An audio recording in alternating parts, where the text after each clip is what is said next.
سبحان الله رب العرش العظيم والحمد لله رب العالمين. وقد قال الله تعالى في القرآن العظيم والفرقان المجيد: سبحان الذي أسرى بعبده ليلا من المسجد الحرام إلى المسجد الأقصى إلى آخر الآية. صدق الله العظيم.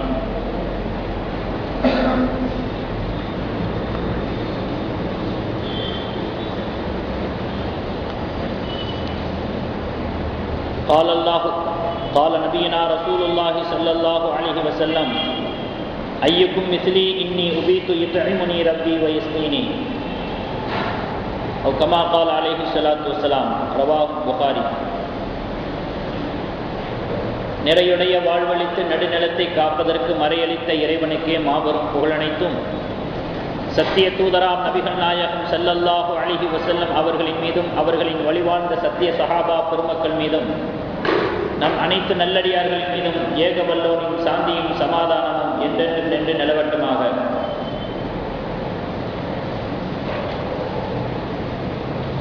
கண்ணியத்திற்குரிய இஸ்லாமிய பெரியோர்களே, சகோதரர்களே, இந்த வார ஜும்மா பயானுடைய தலைப்பாக இருக்கக்கூடிய கருத்து என்னவென்றால், நபி ஸல்லல்லாஹு அலைஹி வஸல்லம் அவர்கள் அதிகமாக விரும்பியது, பிரியப்பட்டது, மகிழ்ச்சி அடைந்தது தான் ஒரு அல்லாஹ்வுடைய அடிமையாக இருக்கிறோம் என்பதைத்தான் பெருமிதமாக நினைத்தார்கள்.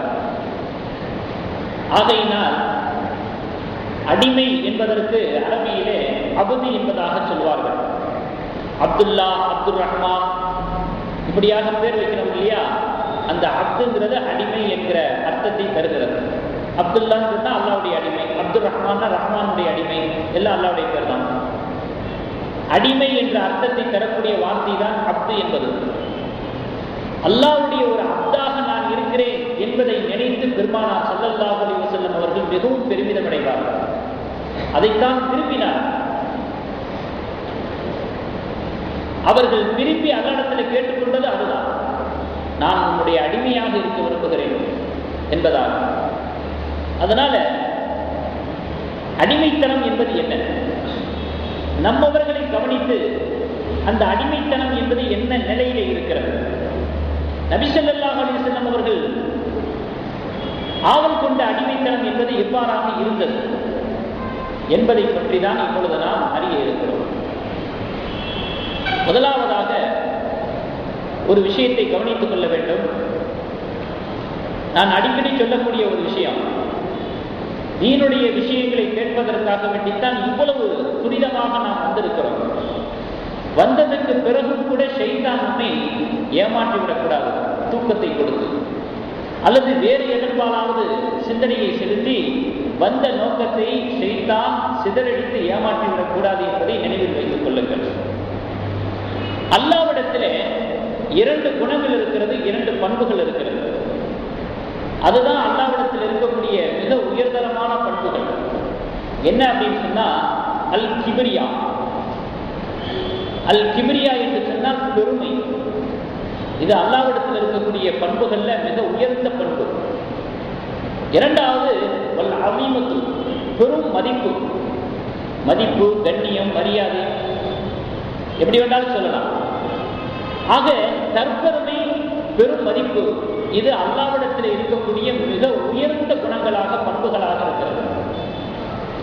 அதற்கு எதிரான எதிர்ச்சொல் சொல்லுவாங்கல்ல, கீழ் அப்படிங்கிறதுக்கு எதிர்ச்சொல் மேல், உயரம் அப்படிங்கிறதுக்கு எதிர்ச்சொல் பள்ளம் அப்படின்னு எதிர்ச்சொல் சொல்லுவாங்க பார்த்தீங்களா?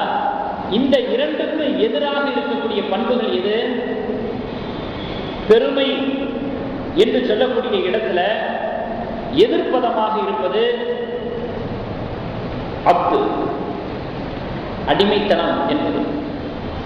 அல் அஸீமத்து, மதிப்பு என்று சொல்லுவதிலே எதிர்ப்பதமாக இருப்பது எது? அத்தவாப், பணிவு என்பது. அல்லாஹ்விடத்திலே மிகப்பெரிய உயர்ந்த குணங்களாக, பண்புகளாக இருக்கக்கூடிய அந்த ரெண்டு பண்புகளுக்கு எதிர்மறையாக இருக்கக்கூடிய அந்த ரெண்டு பண்புகள் நமக்கு அவசியம். ஒன்று தவாது, அதாவது பணிவு, இரண்டாவது அடிமைத்தனம் என்பது. இந்த இரண்டும் இருந்தால்தான், இந்த இரண்டை கொண்டுதான் ஏனைய எல்லா உயர்ந்த பண்புகளையும் நாம் அதன் மேலே கட்டமைக்க முடியும். பேசிக் பணிவு, அடிமைத்தனம், இந்த இரண்டும் இருக்கிறதே, இதை கொண்டுதான் மிகப்பெரிய உயர்ந்த குணங்களை கொண்டு நாம் கட்டமைக்க முடியும். பேசிக்காக இருக்கிறது.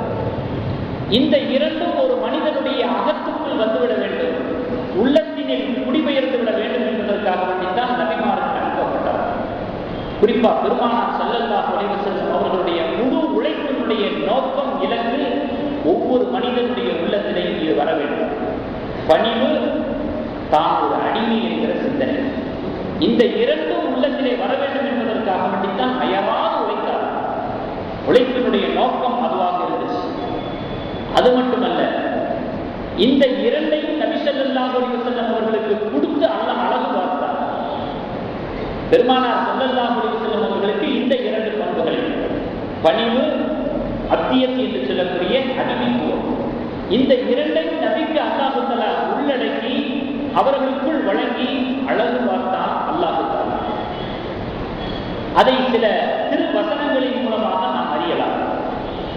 17வது அத்தியாயம் 1வது வசனம், மேராஜ் இரவை பற்றிய ஒரு வசனம். சுப்ஹானல்லதி அஸ்ரா பி அப்திஹி லைலா, இரவோடு இரவாக தன்னுடைய அடியாரை, அடிமைத்துவத்தை குறிக்கக்கூடிய வார்த்தை தான் அடியார். இரவோடு இரவாக தன்னுடைய அடியாரை தன்பால் அழைத்துக் கொண்டானே, அந்த இறைவன் பரிசுத்தமானவன் அப்படின்னு அல்லாஹ் தஆலா இந்த வசனத்தில் சொல்லும் பொழுது நபி ஸல்லல்லாஹு அலைஹி வஸல்லம் அவர்களை பற்றி அடியார் என்பதாகவே குறிப்பிடுகிறார்.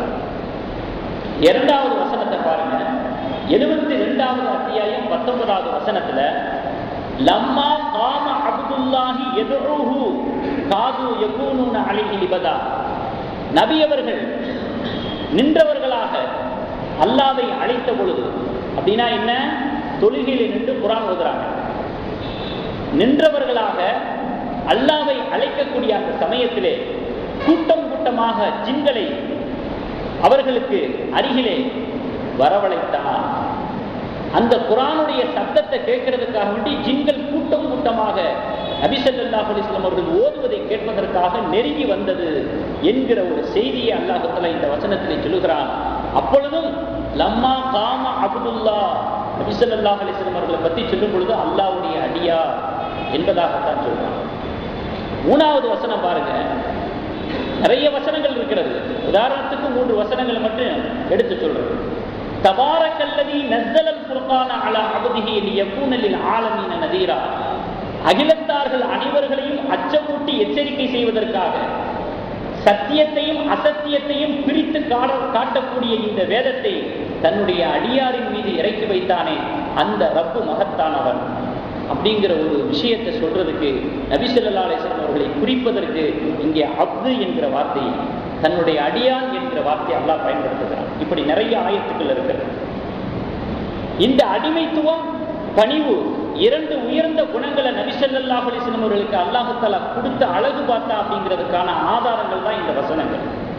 அடுத்து பாருங்க, இஸ்லாமிய வட்டத்திற்குள்ள நுழையும் பொழுது, இஸ்லாமிய வட்டத்தினுடைய என்ட்ரன்ஸுக்குள்ள நுழையும் பொழுது நம்ம சொல்லக்கூடிய முதல் உறுதிமொழி என்ன தெரியுமா? விசுவாச பிரமாண உறுதிமொழி, அஷ்ஹது அன்ன முஹம்மதன் அப்துஹு வ ரசூலுஹு. இதைத்தான் நாம் சொல்லுகிறோம், இதைத்தான் நபி ஸல்லல்லாஹு அலைஹி வஸல்லம் அவர்களுக்கு சொல்லிக் கொடுத்திருக்கிறாங்க. இதுதான் முதல் விசுவாச பிரமாண உறுதிமொழி. அப்படி இதனுடைய அர்த்தம் என்ன? நான் சாட்சி சொல்லுகிறேன், அன்ன முஹம்மதன், முஹம்மது நபி அவர்கள் ஸல்லல்லாஹு அலைஹி வஸல்லம், அப்துஹு அவனுடைய அடியாராகவும், வ ரசூலுஹு அவனுடைய தூதராகவும் இருக்கிறார். அந்த முதல் உறுதிமொழியிலேயே நபி ஸல்லல்லாஹு அலைஹி வஸல்லம் அவர்களை பிரிக்கும் பொழுது அங்கே அப்துங்கிற அந்த வார்த்தையை தான் நம்ம சேர்க்கிறோம். தப்சீரே ரூஹுல் மஆனி என்கிற அந்த தப்சீர் கிதாபில் எழுதப்பட்ட விஷயம் என்ன அப்படின்னு சொன்னா, இவ்வாறு அல்லாஹ்வுடைய அடிமையாக தன்னை அழைப்பதை நபி ஸல்லல்லாஹு அலைஹி வஸல்லம் அவர்கள் கேட்டு பெற்றார்கள், விரும்பினார்கள். இது போன்ற வார்த்தைகளால் அல்லாஹ் தஆலா திருமறையிலே வர்ணிப்பதை நினைத்து நினைத்து சந்தோஷமடைந்தார்கள். அப்படிப்பட்ட ஒரு சிறப்பான ஒரு விஷயத்தையும் இதோடு நாம் சேர்த்து தெரிந்து கொள்ள வேண்டும். இவை அனைத்தும் நபி ஸல்லல்லாஹு அலைஹி வஸல்லம் அவர்களால் விரும்ப பெற்றது, கேட்டு பெற்றது என்பதையும் சேர்த்து நாம் அறிய வேண்டும். சரி, இப்படி அல்லாஹ்வுடைய அடிமை என்பதாக தன்னை என்பதை நபி ஸல்லல்லாஹு அலைஹி வஸல்லம் அவர்கள் விரும்பியதோடு மட்டும் நிற்காமல் அதிலே நிலையாகவும் இருந்தார்கள், உறுதியாகவும் இருந்தார்கள், விட்டுக் கொடுக்காமலும் இருந்தார்கள். அதையும் நம்ம விளைவிக்கிறோம். அதற்கான ஆதாரங்களையும் பாருங்க. ஒரு சஹாபி அவர்கள் சொல்றாங்க, நபி ஸல்லல்லாஹு அலைஹி வஸல்லம் அவர்களை பார்த்து, மாஷா அல்லாஹு வமா ஷிஅத, ஒரு காரியம் நடக்கணும் அப்படின்னு சொன்னா அல்லாஹ்வும் அவருடைய ரசூலும் நாடினால் போதும், காரியம் நடந்துவிடும். ஒரு காரியம் நடைபெறுவதற்கு அல்லாஹ் ரசூல் நாட்டம் போதுமானது அப்படின்னு சொன்னார். உடனே நபி ஸல்லல்லாஹு அலைஹி வஸல்லம் அவர்களுக்கு கோபம் வந்துருச்சு. இஜ்அல்தனி லில்லாஹி நஸா, அல்லாஹ்வோடு என்னை இணை வைத்து விட்டீரா? அப்படி சொல்லாதீர்கள். ஒரு காரியம் நடைபெறுவதற்கு அல்லாஹ் ஒருவன் இருந்தால் போதும், அவனோடு என்னை இணைத்து பார்த்து விடாதீர்கள், இணைத்து விடாதீர்கள் அப்படின்னு சொல்லிட்டு, அப்ப என்ன வார்த்தையை சொல்லணும் அப்படிங்கிறதையும் கற்றுக் கொடுக்குறாங்க. மாஷா அல்லாஹு வஹதா, ஒரு காரியம் நடைபெறுவதற்கு அல்லாஹ் ஒருவனே போதுமானவன், அவனுடைய நாட்டமே போதுமானது. இப்படி சொல்லி பழகுங்கள். வார்த்தை அளவிலே கூட, பெயரளவில் கூட அல்லாஹ்வோடு என்னை இணைத்து பார்த்து விடாதீர்கள், பேசிவிடாதீர்கள் என்பதிலே கவனமாக இருந்தார்கள், உறுதியாக இருந்தார்கள் என்பதையும் நாம் அறிய முடியும். ஆக அப்தியத், அடிமைத்துவம் என்பது நபி ஸல்லல்லாஹு அலைஹி வஸல்லம் அவர்களை பொறுத்தளவிலே விரும்ப பெற்றது, கேட்டு பெற்றது. அதை கொண்டு அவர்கள் அகமகிழ்ந்தார்கள் என்ற ஒரு விஷயத்தை ஆரம்பமாக நாம் தெரிந்து கொள்ள வேண்டும். அடுத்து இன்னொரு விஷயம் என்ன அப்படின்னு சொன்னா, அல்லாஹ்வுடைய அடியார்கள் என்கிற பெயரிலே நாம் எல்லாம் இருந்து கொண்டிருக்கிறோம். அல்லாஹ்வுடைய அடிமையாக நம்ம இருக்கிறோம் அப்படிங்கிறதெல்லாம் நம்ம விளங்கி வச்சிருக்கிறோம். ஆனா வித்தியாசம் இருக்கிறது. அல்லாஹ்வுடைய அடியார்களாக இருப்பது வேறு, வெறுமனே அடிமைகளாக இருப்பது வேறு. அடிமை என்பது வேறு, அல்லாஹ்வுடைய அடிமை என்பது வேறு. ரெண்டுக்கு மத்தியில ஒரு மைனூட்டான ஒரு வித்தியாசம் இருக்கிறது. அந்த வித்தியாசத்தை விலகி அதை நாம் சரி செய்து விட்டால் நிச்சயமாக வாழ்க்கையிலே நாம் உயர்ந்த ஒரு ஞான நிலையை அடைந்து விடலாம். அது என்ன வித்தியாசம் என்று சொன்னா, தவஞானியாக இருக்கக்கூடிய, அகநேச செல்வராக இருக்கக்கூடிய ஜலாலுத்தீன் ரூமி ரஹ்மத்துல்லாஹி அவர்கள் அந்த ரெண்டுக்கு மத்தியில் இருக்கக்கூடிய வித்தியாசத்தை அழகான முறையில் ஞானபூர்வமாக அவர்கள் சொல்லி காட்டுகிறார்கள். என்ன அப்படின்னு சொன்னா, ஒரு அடிமையாக இருக்கக்கூடியவர் அல்லாஹ்வுடைய கருணையை எதிர்பார்த்து கண் கலங்கி கரம் நீட்டி கையேந்தி காத்திருக்கக்கூடிய ஒரு நிலையில இருப்பாரு. இவர் பெருமையாக அடிமையாக இருப்பவர், இது அடிமை. இப்படிப்பட்ட ஒரு நிலையில் இருக்கிறவர் அடிமை. ஆனால் அல்லாஹ்வுடைய அடிமை என்கிற ஸ்தானத்தை பெறுவது எப்படி என்று சொன்னால், அல்லாஹ்வுடைய அருளை பெறுவதற்கு அவர் கரமேந்துவதற்கு முன்பாகவே, கண் கலங்குவதற்கு முன்பாகவே, அவர் எதிர்பார்ப்பதற்கு முன்பாகவே அல்லாஹ்வே முன்வந்து மனமு வந்து அவருக்கு அருளை வழங்கி விடுவது, அவரின் மீது கருணையை பொழிவது. இப்படிப்பட்ட ஒரு ஸ்தானத்தில் இருக்கிறவர் தான் அல்லாஹ்வுடைய அடிமை. ரெண்டுக்கு வித்தியாசம் இருக்குது. இப்ப நம்மலாம் அடிமைகள். என்ன அடிமைகள்? வேற வழி இல்லை அடிமைகள். நல்லா யோசனை பண்ணி பாருங்க. நம்மகிட்ட என்ன சக்தி இருக்குது? சொல்லிக் கொள்ளும்படியாக என்ன வல்லமை? ஒண்ணுமே இல்லை. எல்லாமே அல்லாஹ்வுடைய கைவசத்தில் இருக்குது. அவர் சர்வசக்தன், வல்லமை மிகுந்தவன். இதுல எந்த மாற்றமும் இல்லை. இதை யாராலும் மாற்றவும் முடியாது. வேற வழி இல்லை, அடிமைன்னு சொல்லித்தான் ஆகணும். இது ஒன்றும் பெரிய விஷயம் இல்லையே. ஒரு நிர்பந்தம். நாம் அடிமை என்பதை ஒத்துக்கொண்டுதான் ஆக வேண்டும். அடிமையாக இருக்கிறோம் என்பது யதார்த்த நிலை. இது பெரிய விஷயம் இல்லை. நீங்க அல்லாஹ்வை ஏற்றுக்கிட்டாலும் ஏற்றுக்கலாட்டாலும் அடிமைதான். அல்லாஹ்வுக்கு வழிபட்டாலும் வழிபடலாட்டாலும் அடிமைதான். அல்லாஹ்வுடைய கட்டளையை புரிஞ்சுக்கிட்டாலும் புரியலாட்டாலும் நீ அடிமைதான். இது இயற்கை, இது யதார்த்தம். இது ஒன்றும் பெரிய விஷயம் இல்லை. இது இந்த மாதிரியான ஒரு அடிப்படையில் நம்ம அடிமைகளாக இருக்கிறது இருக்குதே, இது சொல்லிக் கொள்ளும்படியாக எந்த பெருமையையும் சேர்க்காது, எந்த ஒரு சிறப்பையும் சேர்க்காது. இதுக்கு ஒரு உதாரணத்தை பாருங்க. பெருமானார் ஸல்லல்லாஹு அலைஹி வஸல்லம் அவர்கள் அல்லாஹ்வுடைய அடிமையாக இருந்தார்கள். நம்முடைய வாழ்க்கையை கவனிச்சு பார்க்கும் பொழுது நம்ம பெரும் அடிமையாக இருந்து கொண்டிருக்கிறோம். எப்படி என்று சொன்னால், ஜிப்ரீல் அலைஹிஸ்ஸலாத்து வஸ்ஸலாம் அவர்களை, மீகாயில் அலைஹிஸ்ஸலாத்து வஸ்ஸலாம் அவர்களை அல்லாஹ் தஆலா அனுப்பி வச்சு என்னுடைய அடியார என் சமூகத்திற்கு அழைச்சிட்டு வாங்க அப்படின்னு சொன்னான். புறாக்குங்கிற வாகனத்தையும் கொடுத்து அனுப்பிச்சான். இந்த வாகனத்தை பயன்படுத்தி என்னுடைய அடியார அழைச்சிட்டு வாங்க. புறாக்குங்கிற வாகனம் கொடுக்கப்பட்டு மேராஜ் இரவுக்காக அல்லாஹ்வை சந்திப்பதற்காக அவர்கள் அழைத்து வரப்பட்டார்கள்.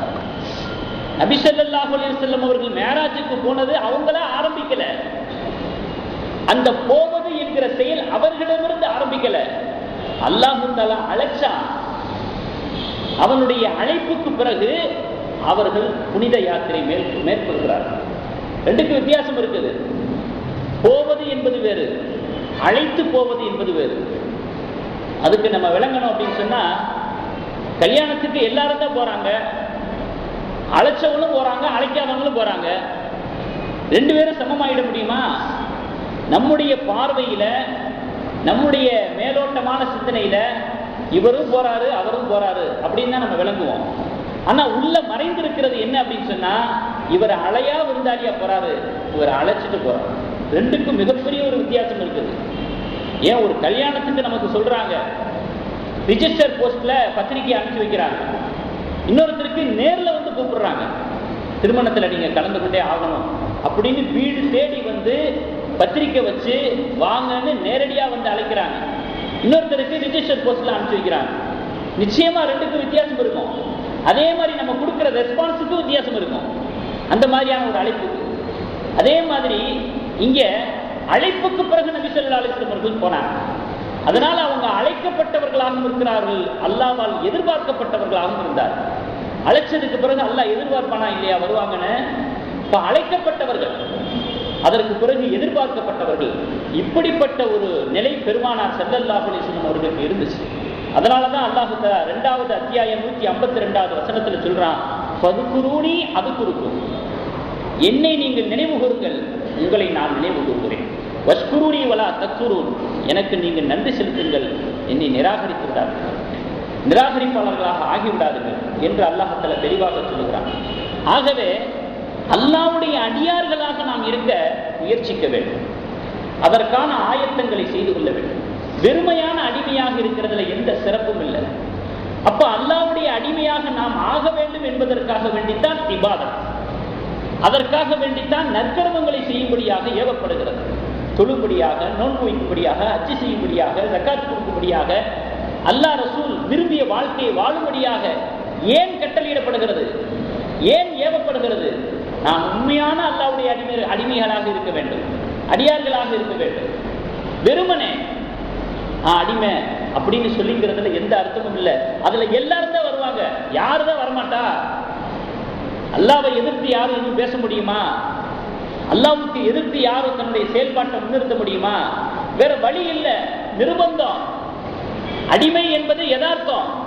அதையும் தாண்டிய ஒரு கட்டத்தை நாம் அடைவதற்கு கடமைப்பட்டு இருக்கிறோம். அப்ப நம்ம எந்த வகையான அடிமைகளாக இருக்கிறோம், எந்த வகையான அடிமைகளாக இருக்க கடமைப்பட்டு இருக்கிறோம்? வித்தியாசம் புரியுதுங்களா இல்லையா?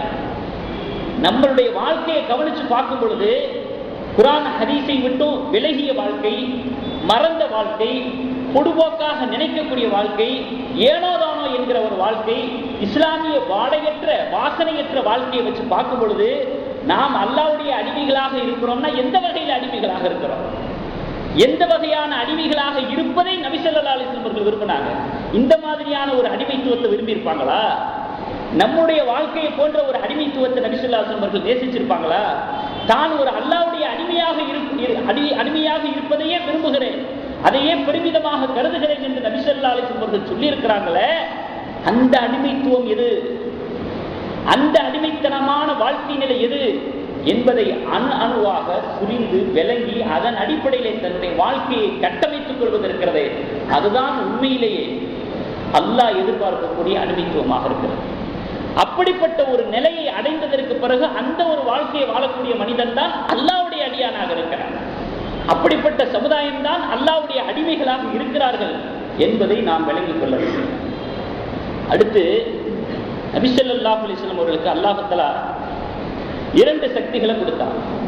முதலாவது குவ்வத்தே குதுசியா, பரிசுத்தமான ஆற்றல், அற்புத சக்தி என்பதாக சொல்லுவாங்க. இரண்டாவது அப்தியத் என்று சொல்லக்கூடிய அடிமைத்துவம். இந்த குவத்தே குதுசியா என்று சொல்லக்கூடிய அந்த அற்புதமான ஆற்றல் இருக்கு பாருங்க. இந்த அற்புதமான ஆற்றலை கொண்டுதான், அல்லாஹு தாலாவால் வழங்கப்பட்ட இந்த ஆற்றலை கொண்டுதான் அவர்கள் ஏராளமான முஅஜிசாக்களை நிகழ்த்தி காட்டினார். முஅஜிசாக்கள்னா தெரியும், ஒரு நபியாக இருந்து ஒரு நபி மட்டுமே வெளிப்படுத்தக்கூடிய அற்புதங்கள். அந்த அற்புதங்களை ஏராளமாக அவர்கள் நிகழ்த்தி காட்டினார்கள். அவர்களுடைய வாழ்க்கை முழுவதுமே தூய்மையானதாக இருந்தது. அது மட்டுமல்லாம நுபுவத் வரைக்கும் அவர்களுடைய நிலையை உயர்த்தியது இந்த குவத்தே குதுசியா என்று சொல்லக்கூடிய ஒரு பரிசுத்தமான ஒரு ஆற்றல், ஒரு அற்புதமான ஆற்றல். இது நபி ஸல்லல்லாஹு அலைஹி வஸல்லம் அவர்களுக்கு வழங்கப்பட்டது. இரண்டாவது அடிமைத்துவம் என்கிற ஒரு நிலையும் ஒரு தன்மையும் நபி ஸல்லல்லாஹு அலைஹி வஸல்லம் அவர்களுக்கு கொடுக்கப்பட்டது. இந்த அடிமைத்துவம் எதற்காக வேண்டி நபி ஸல்லல்லாஹு அலைஹி வஸல்லம் அவர்களுக்கு கொடுக்கப்பட்டுச்சு அப்படின்னு சொன்னா, மனிதர்களுடைய வாழ்க்கையை சீரமைப்பதற்காக வேண்டி, சீர் செய்வதற்காக வேண்டி மனித வடிவமைப்பு நபி ஸல்லல்லாஹு அலைஹி வஸல்லம் அவர்களுக்கு தேவைப்பட்டது. மனித இனத்திலிருந்தே ஒருவராக இருக்க வேண்டிய ஒரு நிலை. அப்படி இருந்தால்தான் மக்களுடைய தவறுகளை சுட்டிக்காட்ட முடியும், மக்களுடைய நிலைகளை சரி செய்ய முடியும். ஆகையினால் மனித வடிவமைப்பு இருக்கிறதே, மனித தோற்றம் இருக்கிறதே, இது அல்லாஹ் தஆலா அவர்களுக்கு கொடுக்கப்பட்டதாக இருக்கிறது. ஆனாலும் கூட அதிலே ஒரு வித்தியாசம் இருக்கிறது. அல்லாஹ் தஆலா திருமறையிலே சொல்லி காட்டுகிறான். 18வது அத்தியாயம் 110வது வசனத்துல, குல் இன்னமா அன பஷரும் மிஸ்லுக்கும் யூஹா இலை. அல்லாஹ் சொல்கிறான், நான் எல்லாம் உங்களை போன்ற ஒரு மனிதன். யூஹா இலைய என்பால் தெய்வீக தூது வருகிறது அப்படின்னு சொன்னார். உங்களை போன்ற ஒரு மனிதன் என்பதோடு நிறுத்திக் கொள்ளவில்லை. உங்களை போன்ற ஒரு மனிதன் தான் நானும், ஆனா உங்களுக்கு எனக்கு என்ன வித்தியாசம்? யூஹா இலைய என்பால் தெய்வீக தூது இறங்குகிறது, இறை செய்தி எனக்கு கிடைக்கிறது. இதுதான் உங்களுக்கு எனக்குள்ள வித்தியாசம். இதுதான் உங்களை என்னை பிரித்து காட்டக்கூடிய விஷயம். எனக்கு இறை செய்தி இறங்குகிறது, உங்களுக்கு அது இறங்கல. மனிதன்கிற அடிப்படையில நாமெல்லாம் கூட்டாக இருந்தாலும் கூட வேறுபடுவது இறை செய்தியை கொண்டு என்பதாக அல்லாஹ் தஆலாவே திருமறையிலே சொல்லி காட்டுகிறார். அப்போ ரெண்டையுமே அல்லாஹ் கொடுத்திருக்கிறாங்க. ஒண்ணு அற்புத ஆற்றல் என்று சொல்லக்கூடிய அந்த ஒரு வல்லமை மிகுந்த ஒரு குவத்து. இரண்டாவது அடிமைத்துவம் என்பது. இது ஏன் ரெண்டுமே கொடுக்கப்பட்டுச்சு அப்படின்னு சொன்னா, இந்த ரெண்டாவது கொடுக்கப்பட்டதுக்கு காரணம், அப்தியத் என்று சொல்லக்கூடிய அந்த தன்மை கொடுக்கப்பட்டதுக்கு காரணம், மனித வாழ்வினுடைய எல்லா துறைகளுக்கும் நபி ஸல்லல்லாஹு அலைஹி வஸல்லம் அவர்கள் முன்மாதிரியாக இருக்க வேண்டும். மனிதனுடைய வாழ்க்கைங்கிறது பல பகுதிகளை கொண்டது, பல பக்கங்களை கொண்டது, பன்முக தோற்றங்களை கொண்டது. இதுல எந்த இடத்திலையும் கேப்புற்றக்கூடாது. இந்த விஷயத்துல நபி ஸல்லல்லாஹு அலைஹி வஸல்லம் நமக்கு முன்மாதிரியா இல்ல, இந்த விஷயத்தில் நபி ஸல்லல்லாஹு அலைஹி வஸல்லம் நமக்கு சரியான வழிகாட்டுதலை தரல என்பதாக எந்த ஒரு கேப்பும் விடுபற்றக்கூடாது. எல்லா வழிகளிலேயும் எல்லா நிலைகளிலேயும் நபி ஸல்லல்லாஹு அலைஹி வஸல்லம் நமக்கு முழுமையான முன்மாதிரியாக இருக்க வேண்டும் என்று சொன்னால், நம்மில் ஒருவராக, மனித இனத்தில் ஒருவராக இருப்பது அவசியமாக்கப்பட்டது, தேவையாக்கப்பட்டது. இன்பம், துன்பம், சுகம், சுகமின்மை, வெற்றி, தோல்வி, கோபம், பொறுமை, வேதனை, சோதனை, இது போன்ற எத்தனையோ பல அம்சங்கள் மனிதனுடைய வாழ்க்கையில இருக்குகிற பொழுது அத்தனை விஷயங்களிலேயும் நபி ஸல்லல்லாஹு அலைஹி வஸல்லம் அவர்களை முன்மாதிரியாக பார்க்கக்கூடிய ஒரு தேவை சமுதாயத்துக்கு ஏற்பட்டது. அப்படி இல்லைன்னு வச்சுக்கோங்களேன், ஒரே வார்த்தையில சொல்லிடுவாங்க, சொல்லி குற்றம் சாட்டிடுவாங்க. என்ன, அவர் மனித இனத்தில் உள்ளவர் இல்ல, அவர் ஜின் இனத்தை சேர்ந்தவர், மலக்கு இனத்தை சேர்ந்தவர், மனிதனுடைய வாழ்க்கையை பற்றி அவருக்கு என்னங்க தெரியும்? மனிதனுடைய வாழ்க்கையில ஏற்படக்கூடிய ஏற்றத்தாழ்வுகளை பத்தி அவங்களுக்கு என்ன தெரியும்? மனித வாழ்க்கையினுடைய அனுபவத்தை பத்தி அவங்களுக்கு என்ன தெரியும்? ஒரே வார்த்தையில சொல்லி கொடுவாங்க. ஆகையினால உங்களுக்கு சோகம் ஏற்படக்கூடிய சமயத்துல நீங்க எப்படி நடந்துக்கணும் அப்படிங்கிறதுக்கு நபி ஸல்லல்லாஹு அலைஹி வஸல்லம் அவர்கள் சோகத்தை அனுபவிக்க வேண்டிய ஒரு காரணத்தினால, அவசியத்தினால அந்த அப்தியத் என்கிற ஒரு தன்மை கொடுக்கப்பட்டது. இன்னைக்கு நடைமுறையில நம்மளே பார்த்துக்குவோம். சில சமயங்கள்ல பிரச்சனைகள் ஏற்படுகிற பொழுது அந்த பிரச்சனைகளுடைய சமயத்துல பெரியவங்களை கூப்பிடுவோம். சமூக பிரச்சனையாக இருந்தாலும் சரி, குடும்ப பிரச்சனையாக இருந்தாலும் சரி, அல்லது எந்த ஒரு சிறு பிரச்சனையாக இருந்தாலும் சரி, அதற்கு தீர்வு காண்பதற்காக, சுமூகத்தை எட்டுவதற்காக அந்த பிரச்சனைகளுக்கு பெரியவங்களை கூப்பிடுவோம். அந்த சபையில மஜ்லிஸ்ல பெரியவங்க இருக்கணும்னு நினைப்போம். ஏன்? அனுபவசாலிகள், பல மேடு பள்ளங்களை கடந்து வந்தவர்கள், அவருக்கு சரியாக சொல்லுவாங்க. அப்படிங்கிறதுக்காக வேண்டித்தான் பார்வை அவர்களின் மீது செலுத்தப்படுகிறது. பிரச்சனைகளை தீர்க்கிறதுக்காக வேண்டி, பெரிய பெரிய விஷயங்களை முடிவெடுக்கிறதுக்காக வேண்டி ஒரு 15 வயசு பையனையும் ஒரு 18 வயசு பையனையும் மெஜ்லிஸ்ல உட்கார வைக்க மாட்டோம், வெட்டி விட்டுருவோம். உனக்கு என்ன தெரியும் இதை பத்தி, உனக்கு என்ன அனுபவம் இருக்கு? அவனுக்கு நினைவாற்றல் உள்ளவனா இருப்பான், நல்ல டேலண்ட் உள்ளவனாக இருப்பான், இயற்கையிலேயே புத்தி கூர்மை உள்ளவனாக இருப்பான். ஆனா சபையில அவனை உட்கார வச்சு அவன்கிட்ட தீர்வு காண நம்முடைய மனம் இடம் தராது. இவனுக்கு என்ன தெரியும் இவனை கூப்பிட்டு பேசுறதுக்கு என்பதாக நம்ம நடைமுறையில ஒரு கணிப்பு வச்சிருக்குமா இல்லையா? அதே மாதிரி பெருமானார் ஸல்லல்லாஹு அலைஹி வஸல்லம் அவர்கள் மனித சமுதாயத்தில் ஒருவராக பிறந்து வளர்ந்து வாழ்ந்து அதனுடைய மேடு பள்ளங்களை அனுபவங்களை அனுபவித்து அதற்கு தீர்வு காணக்கூடிய ரீதியில மனித சமுதாயம் ஏற்றுக்கொள்ளும், உள்ளங்கள் கபூலாகும். இப்படிப்பட்ட ஒரு காரணத்துக்காக வேண்டிய அல்லாஹ் தஆலா அவர்களுக்கு முஅஜிஸாத்துக்களை எல்லாம் நிகழ்த்தக்கூடிய அற்புத ஆற்றலை தந்ததோடு மட்டுமல்லாமல் இந்த அத்தியத்துங்கிற ஒரு தன்மையை சேர்த்து அல்லாஹ் தஆலா கொடுத்திருக்கிறார். அடுத்து மனித வாழ்க்கையினுடைய ஆரம்பத்திலிருந்து இறுதி வரைக்கும் பெருமானார் ஸல்லல்லாஹு அலைஹி வஸல்லம் அவர்களுடைய வாழ்க்கை நிகழ்வுகளை எல்லாம் பார்க்கும் பொழுது எல்லாமே ஒரு முன்மாதிரியை மட்டுமே ரிசல்ட்டாக தந்தது. நபி ஸல்லல்லாஹு அலைஹி வஸல்லம் முற்பகுதி எடுத்துங்க, வாழ்க்கையினுடைய முற்பகுதி எடுத்துக்கங்க, பிறப்பு முதல் நுபுவத் என்று சொல்லக்கூடிய அந்த நபி பட்டம் கிடைக்கும் வரைக்கும் 40 ஆண்டு காலம். நபி ஸல்லல்லாஹு அலைஹி வஸல்லம் பிற்பகுதிகள் ஒன்றான மக்கா வாழ்க்கை 13 வருட மக்கா வாழ்க்கை எடுத்துங்க, இறுதி பகுதியான 10 வருட மதீனா வாழ்க்கை எடுத்துங்க, 40, 13, 10 மொத்தம் 63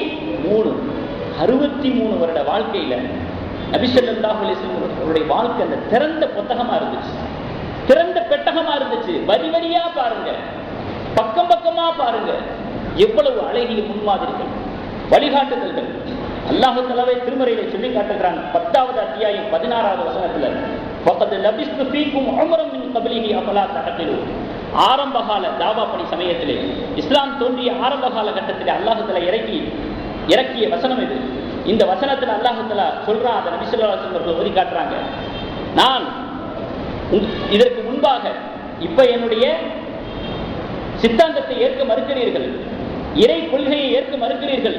இதற்கு முன்பாக 40 வருட காலமாக உங்களிடத்தில் நான் தங்கியிருந்தேன், உங்களோட ஒருவராக நான் வாழ்ந்திருந்தேன். இந்த 40 வருட காலத்துல என்றைக்காவது நான் பொய் வைத்திருக்கிறேனா? என்றைக்காவது உங்களை ஏமாற்ற வேண்டும் என்று நினைத்திருக்கிறேன்? ஏமாற்றி இருக்கிறேனா? அல்ல, ஏமாற்ற வேண்டும் என்று நினைத்திருக்கிறேனா? உங்களிடத்திலே தவறாக நடந்திருக்கிறேனா? நீங்கள் குறை சொல்லும்படியாக என்னுடைய வாழ்க்கையில ஏதாவது ஒரு பகுதியில் கரை ஏற்பட்டிருக்கிறதா? அஃபலா தஅகிலூன், நீங்கள் இதை சிந்திக்க மாட்டீர்களா? அல்லாஹ் சொல்லி கொடுக்குறான், இப்படி சொல்லுங்க. நீங்க 40 வருஷமாக நபித்துவ பட்டம் கிடைப்பதற்கு முன்பாக சொல்றேன், 40 வருட காலத்துல உங்களிடத்துல ஏதாவது ஒரு குறைய கரைய பொய்யோ புரட்டையோ அவர்கள் பார்த்திருப்பார்களா? அந்த சமயத்துல பொய் சொல்லாதவன், அந்த சமயத்துல புரட்டு செய்யாதவன், ஒரு இறை கொள்கை விஷயத்துல நான் பொய் சொல்லிடுவேனா? உங்களை ஏமாற்றி விடுவேனா? உங்களை தவறான வழியில நடத்த வேண்டும் என்று நான் எண்ணுவேனா என்பதாக பெருமானார் ஸல்லல்லாஹு அலைஹி வஸல்லம் அவர்கள் இந்த வசனத்தை ஓதி காட்டி அந்த மக்களிடத்துல சொல்றாங்க. ஆக 40 வருட காலத்தை முன்வைக்கிறாங்க. என்னை ஏற்றுக்கொள்வதற்கு அல்லாஹ்வுடைய ரசூலாக நான் கொண்டு வந்த இறை கொள்கையை ஏற்றுக்கொள்வதற்கு என்னுடைய 40 வருட கால வாழ்க்கை கண்ணாடி மாதிரி பாருங்க, புத்தகம் மாதிரி பாருங்க, பக்கம் பக்கமா பாருங்க, வரி வரியா பாருங்க, எவ்வளவு அழகிய முன்மாதிரியோடு நான் வந்திருக்கிறேன். அடுத்து 23 ஆண்டு காலம். அந்த 23 ஆண்டு காலத்துல பெருமானார் ஸல்லல்லாஹு அலைஹி வஸல்லம் சொல்றாங்க, மா ஊதிய நபியின் மா ஊதி, எந்த நபியும் அனுபவிக்காத, எந்த நபிக்கும் ஏற்படாத வேதனைகள் எல்லாம் எனக்கு ஏற்பட்டுச்சு, கஷ்டங்கள் எல்லாம் ஏற்பட்டுச்சு. அந்த வேதனைகள் கஷ்டங்கள் எண்ணிலடங்காது, ஏட்டிலடங்காது. அப்படிப்பட்ட சிரமங்களை அவர்கள் அனுபவித்தாங்க. நம்ம ஒரு விஷயத்தை கவனிக்கணும், இவ்வளவு சிரமங்களை நபி ஸல்லல்லாஹு அலைஹி வஸல்லம் அவர்கள் சந்திப்பது ஏன்? இவ்வளவு சிரமங்களை அனுபவிச்சாதான், சந்திச்சாதான் இந்த இஸ்லாத்தை பரப்ப முடியுமா? பல போர்க்களங்களை சந்தித்தால்தான் இஸ்லாத்தை பரப்ப முடியுமா? தாயிஃப் நகரத்துல போய் ரத்தம் சிந்தினாங்களே, அந்த ரத்தத்தை சிந்தினா தான் இந்த இஸ்லாத்தை பரப்ப முடியுமா? உமர் ரலியல்லாஹு அன்ஹு அவர்களுக்காக துஆ செய்தார்களே, யாரெல்லாம் இந்த இஸ்லாத்தை வலுப்படுத்துவதற்காக, இஸ்லாமிய சின்னங்களை வலுப்படுத்துவதற்காக உமரை அவருக்கு நீ ஹிதாயத்து கொடு, இஸ்லாத்துக்கு வரவை என்பதாக உமர் ரலியல்லாஹு அன்ஹு அவர்களுக்காக துஆ செய்தாங்களே. இதெல்லாம் இல்லாம கூட இஸ்லாத்தை பரப்ப முடியும் அல்லவா? இப்படி ஒரு நிகழ்வுகள் எல்லாம் ஏற்படாம, அதாவது 23 வருட கால உழைப்பு இல்லாமலேயே வெறும் 23 மணி நேரத்துல கூட அல்லாஹ்வால இஸ்லாத்தை பரப்ப முடியுமா இல்லையா? அப்படி இருக்கும் பொழுது அல்லாஹ் தஆலா ஏன் இத்தனை நிகழ்வுகளை ஏற்படுத்துறான்? அவர்களுடைய வரலாற்றில் இவ்வளவு பெரிய ஒரு பக்கங்கள் அல்லாஹ் தஆலா ஏன் ஏற்படுத்துறான்? இவ்வளவு பெரிய பாதிப்புகள் அல்லாஹ் தஆலா ஏன் ஏற்படுத்துறான் என்று சொன்னால், அந்த மாதிரியான ஒரு சமயங்களிலும் சூழ்நிலைகளிலும் நமக்கு ஒரு முன்மாதிரி கிடைக்க வேண்டும் என்பதற்காக, அப்படி ஒரு கட்டங்களையும் சந்தர்ப்பங்களையும் சூழ்நிலைகளையும் கொடுத்து அதுல நமக்கு ஒரு முன்மாதிரி கிடைக்க வேண்டும் என்பதற்காக, அநியாயம் இழைக்கப்பட்டவர்கள் அநியாயம் செய்யக்கூடியவர்களிடத்திலே எப்படி நடந்து கொள்ள வேண்டும், படிப்பனை வேணுமா வேணாமா, முன்மாதிரி கிடைக்கணுமா வேண்டாமா, போர்க்களங்களிலே அந்த போருடைய நெறிமுறைகளை எப்படி பின்பற்ற வேண்டும், இந்த ஒரு முன்மாதிரி நமக்கு தேவையில்லையா? பிணைக்கப்பட்ட, அதாவது கைதிகளாக வந்தவர்கள், தன்னிடத்திலே சரணடைந்தவர்கள், நிராயுதபாணிகளாக இருந்தவர்கள், இவர்களிடத்திலே நாம் எப்படி நடந்து கொள்ள வேண்டும், இவர்களிடத்திலான நம்முடைய அணுகுமுறை எப்படி அமைய வேண்டும், முன்மாதிரி தேவையில்லையா? வழிகாட்டுதல் தேவையில்லையா? இது போன்ற ஒரு சூழ்நிலைகளிலே சந்தர்ப்பங்களிலே நமக்கான ஒரு வழிகாட்டுதல் ஒரு விடுபட்டதாக ஆகிவிடக்கூடாது என்பதற்காக வேண்டித்தான் அல்லாஹ் தஆலா மனித இனத்திலே ஒருவராக பிறக்கச் செய்து, வளரச் செய்து, வாழச் செய்து, நமக்கு ஏற்படுகின்ற வாழ்க்கையினுடைய பல நிகழ்வுகளைப் போல அவர்களுக்கும் நிகழ்வுகளை ஏற்படுத்தி அல்லாஹ் தஆலா அந்த முன்மாதிரி நமக்கு படம் போட்டு பிடித்து காட்டுகிறார். இன்னைக்கு ஒரு ஒரு கோபம் என்பது வந்துவிட்டால், ஒரு பகைமை என்பது வந்துவிட்டால், எதை செய்ய வேண்டும் எதை செய்யக்கூடாது என்பதை மதி இழந்து விடுகிறது, மதி சிந்திக்க மறந்து விடுகிறது, மதியை இழந்து விடுகிறோம். அப்படிப்பட்ட ஒரு சூழ்நிலையில் நபி ஸல்லல்லாஹு அலைஹி வஸல்லம் அவர்கள் நமக்கு முன்பாக தென்பட வேண்டும். அதாவது நம்முடைய அறிவு கண்ணிலே பட வேண்டும். அவர்கள் இதற்கு என்ன வழிகாட்டுதல் தந்திருக்கிறார்கள். இதற்கு முன்பாக நாம் பயான்களிலே சொன்னோம், ஒரு மார்க்க அறிஞர் அவருடைய ஆய்வை வெளிப்படுத்தினார் என்பதற்காக வேண்டி அவருடைய வீட்டிலே கல்லெறியப்பட்டது, சாணியரை தூற்றப்பட்டது என்பதாக சொன்னோம். அப்ப நம்ம கேட்டது என்ன, இது நபி வழியா கேட்கிறோமா இல்லையா? கடந்த வாரத்தில் கூட சனிக்கிழமை அன்று ஒரு பயானை முடித்துவிட்டு இரவு நேரத்தில் வருகிற பொழுது ஒரு பிரபலமான ஒரு மார்க்க அறிஞர் காரை அவர் தான் ஓட்டி செல்கிறார். உள்ளே அவருடைய மனைவி உட்கார்ந்து இருக்கிறார்கள். 4-5 பேர் வந்தார்கள். ஏதோ உதவி கேட்க வந்திருக்கிறார்கள் என்பதாக கண்ணாடியை இறக்குகிறார். அவர்கள் கையிலே வைத்திருந்த நாடையால் அடிக்கிறார்கள். உதடு, மூக்கு, நெற்றி அடிபட்டு ரத்தம் சிந்தப்படுகிறது. கடந்த சனிக்கிழமை ஏற்காடிலே கோட்டப்பட்டினத்திலே பேசி முடித்துவிட்டு அன்று இரவு ஏற்காடிலே வந்து கொண்டிருக்கக்கூடிய சமயத்தில் இந்த ஒரு அசம்பாவிதம் நடக்கிறது. அவருடைய மனைவி கதறுகிறார், என்னுடைய நகை வேண்டுமானால் எடுத்துக்கொள்ளுங்கள், என்னுடைய கணவனை விட்டுவிடுங்கள் என்பதால். அப்படி இருந்தும் அவர்கள் விடவில்லை. மீண்டும் ஆவேசமாக தாக்க முற்படுகிறார்கள். மனைவி இறங்கி சென்று எதிரிலே வந்த பஸ்ஸை நிறுத்தி அங்கு உள்ளவர்களை உதவிக்கு அழைக்கிறார்கள். 4-5 பேர் உதவிக்கு வந்தவுடன் ஓடி விடுகிறார்கள். அவர்கள் யாருமே தெரியவில்லை. இஸ்லாமிய எதிரிகளா அல்லது நமக்குள் இருக்கக்கூடிய கருத்து வேற்றுமையை பயன்படுத்தி அவர்களுடைய கைவரிசையா அல்லது கருத்து வேறுபாடுகளினால், கொள்கை வேறுபாடுகளினால் நம்மவர்களே செய்த ஒரு சதியா, சதிகார வேலையா தெரியவில்லை. அல்லாஹ்வே அறிவான். இதுவரைக்கும் தெரியவில்லை. எஃப்ஐஆர் போடப்பட்டிருக்கிறது. ஆக எப்படியெல்லாம் ஒரு மனிதனுடைய வாழ்க்கையில சந்திக்கக்கூடிய கட்டங்களும் சூழ்நிலைகளும் எப்படியெல்லாம் இருக்கிறது பாருங்கள். அந்த சமயங்களிலெல்லாம் நபி வழி நமக்கு துணையாக இருக்கிறது. இது நபி வழி அல்ல, இது அல்லாஹ் ரசூல் விரும்பியதல்ல. இந்த விவகாரத்திலே, இந்த சந்தர்ப்பத்திலே, இந்த ஒரு சூழ்நிலையிலே, அது எப்படிப்பட்ட சூழ்நிலையாக இருந்தாலும் சரி, அல்லாஹ் ரசூலுடைய வழிகாட்டுதல் என்ன விரித்து காட்ட முடியும் கிதாபை, விளக்கி கூற முடியும் ஹதீஸ்களை, ஓதி காட்ட முடியும் ஆயத்துகளை. இந்த ஆயத்துகளிலிருந்து ஹதீஸ்களிலிருந்து நபி ஸல்லல்லாஹு அலைஹி வஸல்லம் வாழ்க்கையிலிருந்து மிஸ்ஸான எந்த சம்பவம் உலகத்தில் கிடையாது, எந்த நிகழ்வும் கிடையாது. அடித்து சொல்லலாம். அப்படிப்பட்ட ஒரு முன்மாதிரியை, அப்படிப்பட்ட ஒரு வழிகாட்டுதலை அல்லாஹ் ரசூல் நமக்கு காண்பித்து கொடுத்திருக்கிறார். ஆகையின் காரணத்தினால் அல்லாஹ் தஆலா 2 விதமான தன்மையும் கொடுத்திருக்கிறார். குவத்தே குதுசியா என்று சொல்லக்கூடிய அற்புத ஆற்றலையும் கொடுத்திருக்கிறார். அதை கொண்டே இஸ்லாத்தை பரப்பியிருக்கலாம். இவ்வளவு சம்பவங்கள் தேவையில்லை. ஆனாலும் கூட நமக்கு முன்மாதிரி கிடைக்க வேண்டும், வழிகாட்டுதல் கிடைக்க வேண்டும். அதை சொன்னால் நமக்கு புரிய வேண்டும். துன்பத்தினுடைய சமயத்தில் இப்படித்தான் நம்ம இருந்துக்கிறோம், நஷ்டம் ஏற்படக்கூடிய சமயத்தில் இப்படித்தான் இருந்துக்கிறோம். வெற்றி தோல்வி என்பது மாறி மாறி வரும். தோல்வி ஏற்படுகிற பொழுது தோண்டு போய்விடக்கூடாது. அப்படிங்கிற விஷயத்தை வெறும் உபதேசங்களாக மட்டும் இல்லாமல், கற்பனையாக, கதையாக இல்லாமல் நபி ஸல்லல்லாஹு அலைஹி வஸல்லம் போன்று வாழ்ந்து காட்டினார்கள். பாருங்கள் என்பதாக சொல்ல வேண்டும். அவர்களும் ஒரு மனிதர் தானே. அவர்களுக்கும் இன்பம் துன்பம் மாறி மாறி வந்ததே. அவர்களுக்கும் சுகமும் சுகமின்மையும் வந்ததே. வெற்றியும் தோல்வியும் மாறி மாறி வந்ததே. அப்பொழுது அவர்கள் எடுத்துக்கொண்ட நிலை என்ன, அவர்கள் அமைத்துக் கொண்ட விதம் என்ன புரிய வேண்டும் அல்லவா நமக்கு. ஆகையினால் அந்த ஒரு முன்மாதிரியை வழங்க வேண்டும், வழிகாட்டுதலை நாம் விளங்கிக் கொள்ள வேண்டும் என்பதற்காக இந்த ஒரு கல்வி கொடுக்கப்பட்டது. அந்த அடிப்படையிலே நிறைய விஷயங்கள் இருக்கிறது. ஃபஜ்ருடைய தொழுகை நபி ஸல்லல்லாஹு அலைஹி வஸல்லம் தொழுக போறாங்க, அந்த குளிப்பதை அவர்களுக்கு நினைவில்லை, கடமையான குளிக்கணுங்கிறது நினைவில்லை. உடனே சற்று நேரம் பொறுங்க அப்படின்னு சொல்லிட்டு குளிச்சுட்டு வர்றாங்க. தண்ணீர் சொட்டி கொண்டு இருக்கிறது. அதற்கு பிறகு தொழுக வச்சாங்க. லுஹர் தொழுகையை 5 ரக்காயத்தாக தொழுக வச்சுட்டாங்க. 5 ரக்காயத்தாக தொழுக வச்சுட்டதுனால கடைசியில 2 சஜிதாக்களை கூடுதலாக செய்தார்கள். அப்போ ஒரு மறதியாக ஏற்பட்ட நிகழ்வு. இந்த மறதி கூட நமக்கு ஒரு முன்மாதிரியாக இருக்கிறது, நமக்கு ஒரு வழிகாட்டுதலாக இருக்கிறது. ஏன்னா மனிதன் மறதி ஏற்படலாம். அந்த சமயத்திலே நாம் என்ன செய்ய வேண்டும்? லுஹர் தொழுகை 4 ரக்காத் 5ஆக ஆகிவிட்டால் அதற்கு என்ன தீர்வு? அதற்கு என்ன வழிகாட்டுதல்? நபி ஸல்லல்லாஹு அலைஹி வஸல்லம் அவர்களுடைய மறதி கூட நமக்கு ஒரு வழிகாட்டுதலாக முன்மாதிரியாக இருக்கிறது. அதே போல அலி ரலியல்லாஹு அன்ஹு அவர்கள் சொல்றாங்க, நபி ஸல்லல்லாஹு அலைஹி வஸல்லம் அவர்கள் தொழக்கூடிய சமயத்திலே பூமியில கை வைக்கிறாங்க, கையில தேள் கொட்டிடுது.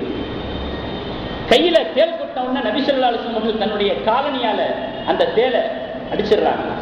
அடிச்சுட்டு சொல்றாங்க, பிறகு சொல்றாங்க, தேளின் மீது அல்லாஹ்வுடைய சாபம் உண்டாகட்டுமாக. நபி என்றும் நபி அல்லாதவர் என்றும் அது பார்ப்பதில்லை, தொழுகையாளி தொழுகை அல்லாதவர் என்றும் அது பார்ப்பதில்லை. இது போன்று அது செய்து விடுகிறது, யாரையும் விட்டு விடுவதில்லை. அல்லாஹ்வுடைய சாபம் தேளுக்கு ஏற்படட்டுமாக அப்படின்னு நபி ஸல்லல்லாஹு அலைஹி வஸல்லம் சொன்னாங்க. சொல்லிட்டு தண்ணீரை கொண்டு வர சொன்னாங்க. அதுல உப்பை கலந்தாங்க. அந்த தண்ணீரை கொண்டு தேள் குட்டிய இடத்துல தடவுனாங்க. குல் அஊது பிரப்பில் ஃபலக் குல் அஊது பிரப்பின் நாஸ் 2 சூறாக்களையும் ஓதி ஓதி அந்த இடத்துல தடவுனாங்க. நபி ஸல்லல்லாஹு அலைஹி வஸல்லம் அவர்கள் இவ்வாறு செய்ததாக நாம் பார்க்க முடிகிறது. இதே மாதிரி நிறைய விஷயங்கள். நபி ஸல்லல்லாஹு அலைஹி வஸல்லம் அவர்கள் நஃபில் தொழுகையை உட்கார்ந்து தொழுகிறாங்க.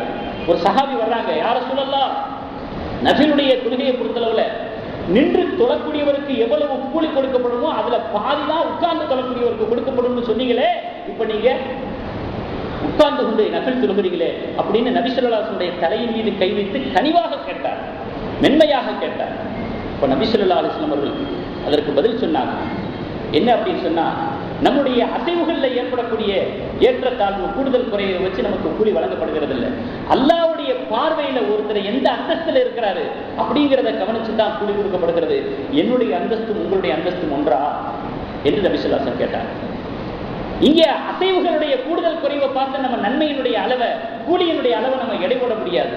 நபி ஸல்லல்லாஹு அலைஹி வஸல்லம் அவர்கள் அல்லாஹ்வுடைய பார்வையில அவங்க ஒரு நஃபில் செய்தா கூட நம்ம செஞ்ச வாஜிபுக்கு சமமாக இருக்கும், ஃபர்லுக்கு சமமாக இருக்கும். அதனால அந்த கோணத்திலே நீங்க பாருங்க என்பதாக அந்த சஹாபிக்கு சொன்னாங்க. அதே போல தொடராக நோன்பு வைக்கக்கூடாது, தொடராக நோன்பு வைக்கக்கூடாது என்று நபி ஸல்லல்லாஹு அலைஹி வஸல்லம் சொல்லியிருக்கிறாங்க. விட்டு விட்டு கண்டா வைங்க, ஒரு நாள் விட்டு ஒரு நாள், தொடராக நோன்பு வைக்கக்கூடாது. ஒரு சஹாபி கேட்டாங்க, யார சொல்லலாம், நீங்க மட்டும் தொடர்ந்து 5 நாள் 10 நாள் நோன்பு வைக்கிறீங்களே அப்படின்னு சொன்னாங்க. அப்போ நபி ஸல்லல்லாஹு அலைஹி வஸல்லம் சொன்னாங்க, லஸ்தக அஹதி மின்கும், உங்களை போன்றவன் அல்ல நான் என்பதாக நபி ஸல்லல்லாஹு அலைஹி வஸல்லம் சொல்றாங்க. சொல்லிட்டு ஐயுக்கும் மிஸ்லி, உங்கள் யார் என்னை போன்று இருக்கிறார்? இன்னி உபீத்து யுத்இமுனி ரப்பி வ யஸ்தைனி, என்னுடைய ரப்பு நான் இரவை கழிக்கிறேன் என்று சொன்னால் அல்லாஹ்வால் உணவு கொடுக்கப்பட்டவனாக, அல்லாஹ்வால் தாகம் தீர்க்கப்பட்டவனாக நான் இரவை கழிக்கிறேன். அது போன்றா நீங்கள் என்பதாக பெருமானார் ஸல்லல்லாஹு அலைஹி வஸல்லம் சொல்லி புரிய வைத்தார்கள். ஆக கண்ணியமிக்கவர்களே, நாம் இறுதியாக கவனிக்க வேண்டிய விஷயம் என்னவென்று சொன்னால், அல் கிப்ரியா ரிதாயி, அல்லாஹ் தஆலா சொல்கிறான், நபி ஸல்லல்லாஹு அலைஹி வஸல்லம் சொல்லி காட்டுகிறார்கள், தற்பெருமை என்பது என்னுடைய மேலாடை, வல் அல்மத்து இசாரி, பெரும் மதிப்பு என்பது என்னுடைய உடுத்தாடை, ஃபமன் நாஸஅனி அஹதம் வாஹிதம் மின்ஹுமா, அந்த ரெண்டுல ஏதாவது ஒன்றை யாராவது கலட்ட நினைத்தால், பிடுங்க நினைத்தால், அது கல்துஹுன்னார், அவரை நான் நரகத்துக்குள் நுழைய வைத்து விடுவேன் என்று அல்லாஹ் தஆலா சொல்கிறான். இன்னொரு சில அறிவிப்புகள் வருது, அவனுடைய இடுப்பை ஒடித்து விடுவேன், கழுத்தை அறுத்து விடுவேன் என்பதாகவெல்லாம் ரிவாயத்திலே ஹதீஸ்களிலே வருகிறது. ஆகையினால அல்லாஹ்விடத்திலே உயர்ந்த பிரம்மாண்டமான குணங்களாக இருக்கக்கூடிய அந்த தற்பெருமை, அந்த பெரும் மதிப்பு, இந்த ரெண்டும் அல்லாஹ்விடத்தில் உயர்ந்த குணங்களாக இருக்கிறது மாதிரி அதற்கு எதிர்மறையாக இருக்கக்கூடிய பணிவு, அடிமைத்துவம், இந்த இரண்டும் நம்முடைய வாழ்க்கையிலே சிறப்பை சேர்க்கக்கூடியதாக இருக்கிறது, நம்முடைய வாழ்க்கையினுடைய உயர்வுக்கு காரணமாக இருக்கிறது.